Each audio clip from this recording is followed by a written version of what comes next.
నల్గొండ జిల్లా కేంద్ర మున్సిపాలిటీ పరిధిలో అభివృద్ధి పనులను తెల్లవారుజామున ఆకస్మిక తనిఖీ చేశారు జిల్లా కలెక్టర్ ఇలా త్రిపాఠి. మున్సిపాలిటీ వర్క్పై సిబ్బందిని ఆరా తీశారు. పనులకు సంబంధించిన ఫైల్స్ను పరిశీలించారు. నల్గొండ ప్రభుత్వ హాస్పిటల్లో తనిఖీ చేసిన కలెక్టర్ పేషెంట్లతో మాట్లాడారు. వైద్య సేవల వివరాలను అడిగి తెలుసుకున్నారు. ఇక హాస్పిటల్లో క్లీనింగ్ సరిగా లేదని కాంట్రాక్టర్పై మండిపడ్డారు. హాస్పిటల్ కాంపౌండ్ వాల్ లోపలికి జంతువులు రాకుండా చర్యలు తీసుకోవాలని ఆదేశించారు కలెక్టర్ ఇలా త్రిపాఠి.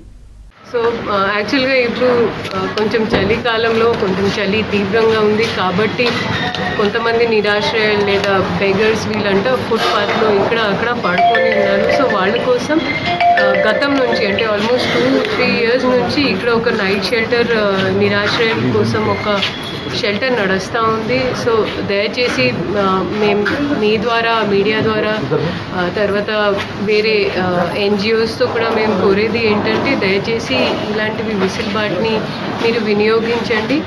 అక్కడ నమోదు చేసేటప్పుడు మేము జస్ట్ ఆధార్ కార్డ్ అడుగుతాము. ఆ ఆధార్ కార్డ్ అంటే వాళ్ళు ఎక్కడికైనా నివాసిస్తులు కావచ్చు.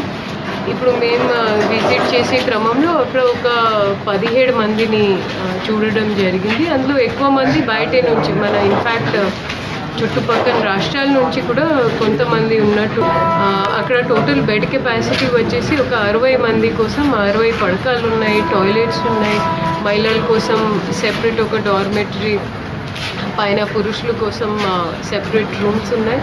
కాబట్టి ఇంత మంచి వెసులుబాటు ఉన్నప్పుడు ఎవ్వరు కూడా అంటే అది ఏదైనా వ్యాధితో బాధపడుతూ ఉంటే లేదా ఏదైనా ఆశ్రయ ఏదైనా ఇంట్లో ఉన్న గొడవ వల్ల ఎవరైనా బయట